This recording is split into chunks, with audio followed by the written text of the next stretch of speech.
Everybody, welcome back to my channel, or welcome to my channel if this is your first time being here. Today's video is going to be about 6 things you should not say to somebody who has experienced a miscarriage. I've gone back and forth about making this video quite a bit. Since October is Infant and Pregnancy Loss Awareness Month, I decided it's probably a good time to talk about it.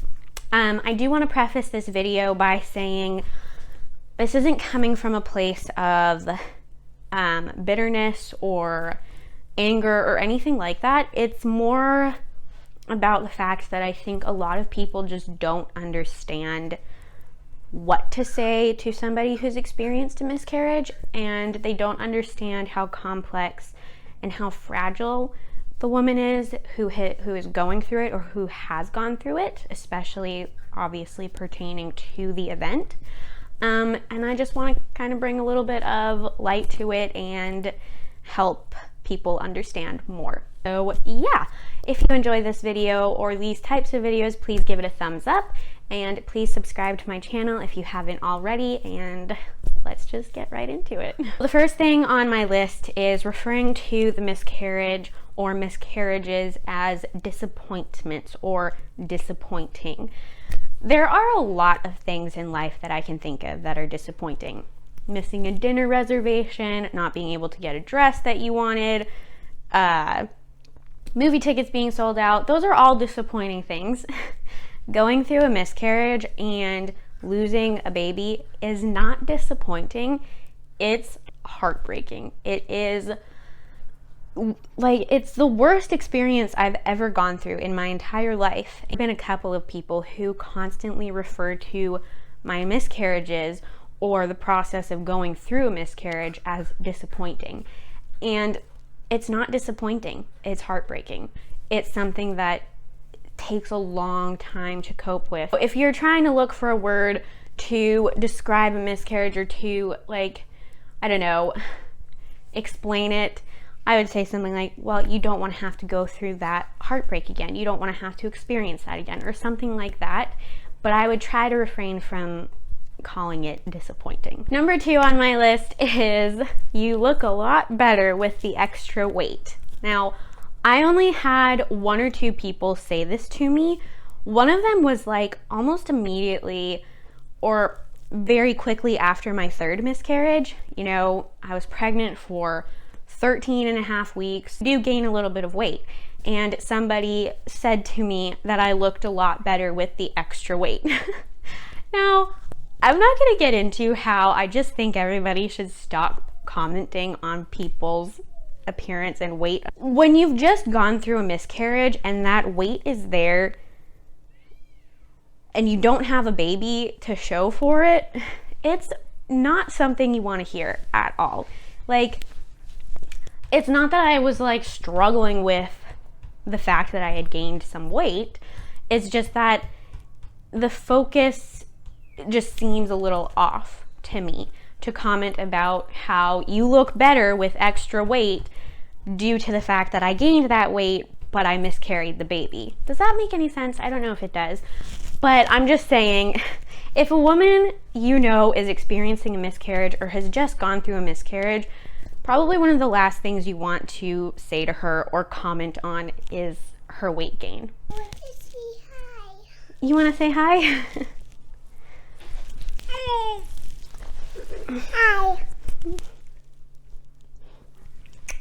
I love you. I do. Can I have a kiss? I want the biscuit. You can later. When I'm done with the video, you can press it, okay? Number 3 is they really need a sibling. So right after my 1st miscarriage, somebody was watching Roger play around the living room, and a couple of people said that to me, and they were just like, wow, he really needs a sibling.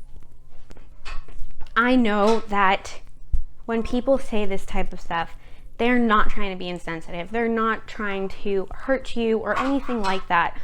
But when you've just gone through a miscarriage and your hope and your desire is to give your child, if you have a child already, a sibling, and then it didn't happen, it is just a little bit insensitive to comment about how said child needs a sibling.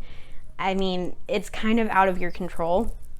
And I think that having children and childbearing is something that a lot of people just take for granted and just take for granted that it's going to happen. And, we should be hopeful and all of that kind of stuff. But having gone through 4 miscarriages myself, my opinion has changed about it. And it's not something I take for granted anymore, because before I was just like, yeah, we're just going to have the amount of children that we're going to have. And then we're going to raise them and all of that kind of stuff. But that's not always what happens for some people.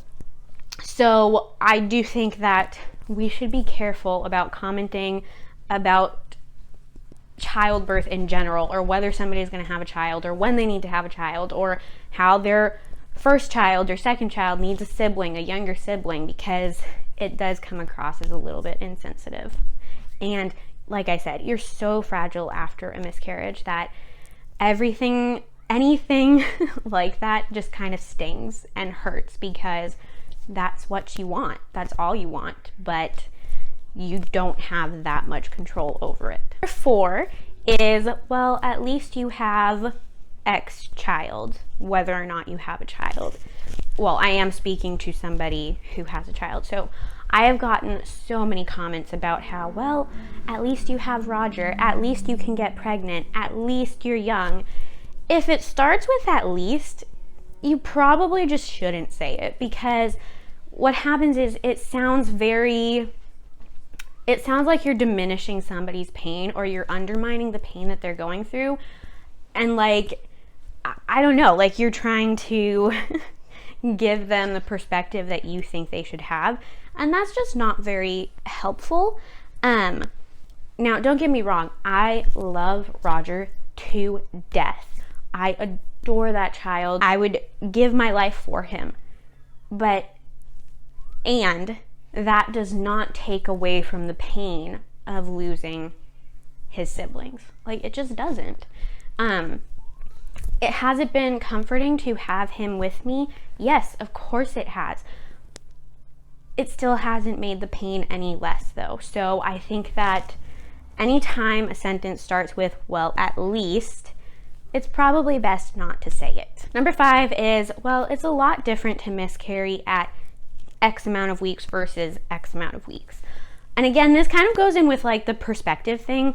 I have found that there have been a couple of people in my life who seem to think that they need to keep my perspective in check, mostly by talking about how at least my miscarriages weren't, 20 weeks, 24 weeks, whatever, 18 weeks, 17 weeks. My miscarriages haven't all been extremely early. I've had 2 earlier miscarriages and 2 later miscarriages.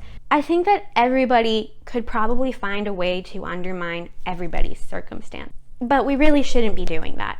Everybody's situation is unique. Everybody deals with miscarriages in a different way. Miscarriages for me have been incredibly difficult, no matter what time I was experiencing them, no matter how far along I was. And I don't know many women who it hasn't been, regardless of how far along they've been. And my miscarriages have been pretty intense, but that doesn't even really matter sometimes, because the fact of the matter is you have lost a life.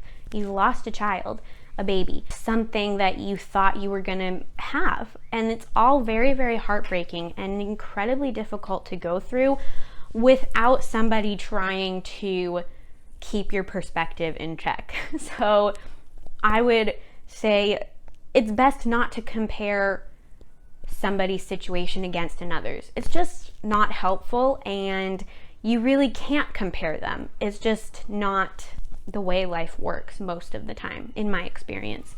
And the 6th and final thing that I have on my list is, well, maybe this time it won't be as bad since you're not as far along.